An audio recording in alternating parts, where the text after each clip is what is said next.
আল্লাহ তুমি কত মহান, কত ভালো বন্ধু, প্রাণে তুমি মনে তুমি, তুমি দয়ার সিন্ধু। নেই কেহ নেই ত্রিভুবনে তোমারই সমান, তুমি রহমান, তুমি মেহেরবান। আসসালামু আলাইকুম, কেমন আছেন সবাই? আশা করছি সবাই ভালো আছেন, সবার পরিবার পরিজন নিয়ে। আলহামদুলিল্লাহ, আমিও আল্লাহর রহমতে আমার পরিবার পরিজন নিয়ে ভালো আছি। তো ওয়েলকাম জানাচ্ছি আরও একটি নতুন ব্লগ ভিডিও দেখার জন্য। আশা করছি আজকের ব্লগটি আপনাদের ভালো লাগবে। আমি একটা মুরগি কেটে ধুয়ে পরিষ্কার করে নিচ্ছি। তো সেখানে মুরগিটাকে আমি দুইটা ভাগে ভাগ করব। অল্প কিছু রান্না করব আর অল্প কিছু দিয়ে বিরিয়ানি রান্না করব। তাও দোকানের কোনো বিরিয়ানির মশলার প্যাকেট ছাড়াই কিন্তু ঘরে থাকা উপকরণ দিয়ে বিরিয়ানিটা রান্না করব। তো এদিকে কিন্তু আমি সব কিছু কেটে কুটে ধুয়ে একদম পরিষ্কার করে নিয়েছি যা যা আমার রান্না করতে লাগবে। তো পেঁয়াজ কাটা, তারপর আদা রসুন, মুরগির মাংস সব কিছু কিন্তু রেডি করে নিয়েছি। এভাবে কিন্তু রেডি করে নিলে রান্না করতে আর সময় লাগে না। আমার যেহেতু কোনো হেল্পিং হ্যান্ড নেই, আমার একা হাতে সব কিছু করতে হয়। বাচ্চাদের সামলিয়ে রান্নাবান্নার কাজগুলো তো আমি এভাবেই কিন্তু গুছিয়ে নিই, তারপরে কিন্তু একটা একটা করে চুলায় বসিয়ে দিই। এদিকে আমি বিরিয়ানির জন্য যে মুরগির মাংসগুলো রেখেছিলাম সেগুলো রান্না করে নিয়েছি। তো যেখানে মশলা দিয়েছি আদা রসুন পেঁয়াজ বাটা, একটু গোটা পেঁয়াজ দিয়েছি, তারপরে জিরা বাটা আর ধনিয়া গুঁড়া, মরিচের গুঁড়া, হলুদের গুঁড়া, যেটা আমাদের ঘরে থাকে সেগুলো আসলে বাড়তি কোনো কিছু দিই না। আর কয়েকটা গোটা মশলা দিয়েছি, যেটা মুখে বলে আমরা গরম মশলা।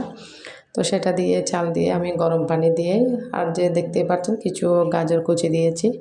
এটা আসলে দেখতেও ভালো লাগে আর খেতেও ভালো লাগে গাজরটা, তো সেজন্য দিলাম।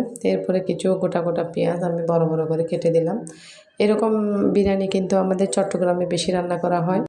হাফ সিদ্ধ যে চালটা থাকে ওটা দিয়ে কিন্তু রান্না করা হয় এই বিরিয়ানিটা।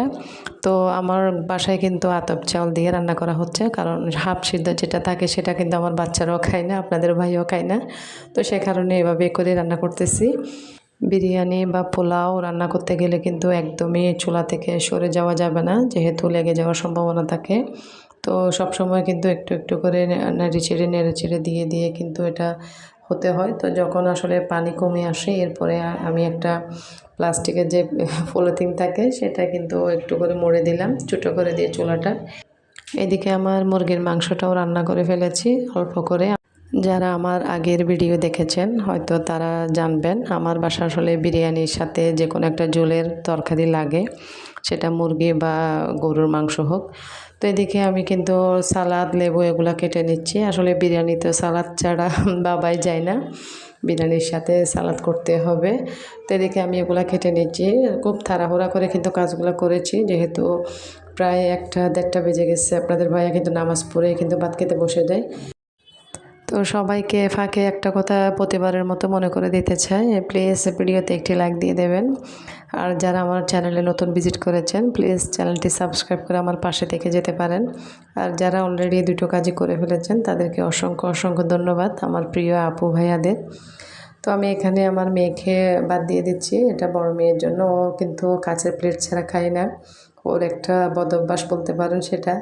একটা কাচের প্লেট নামানো আছে আমার, আর সবগুলোই হচ্ছে আমার ইটালিয়ান যে প্লেটগুলো থাকে ওগুলা।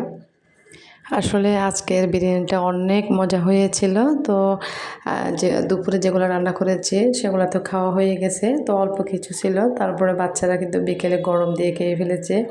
এখন যেহেতু আমি ভয়েস দিচ্ছি প্রায় রাত 11টা বাজতেছে, তো আমার কিন্তু দেখে আবারও খেতে ইচ্ছে করতেছে। আমি তো এমনিতেই বিরিয়ানি লাভার, আমার ভাই আমার বোনেরা সবাই কিন্তু বিরিয়ানি পছন্দ করে। আমার চট্টগ্রামে যারা থাকে বিরিয়ানি বললেই ওরা আসলে অজ্ঞান।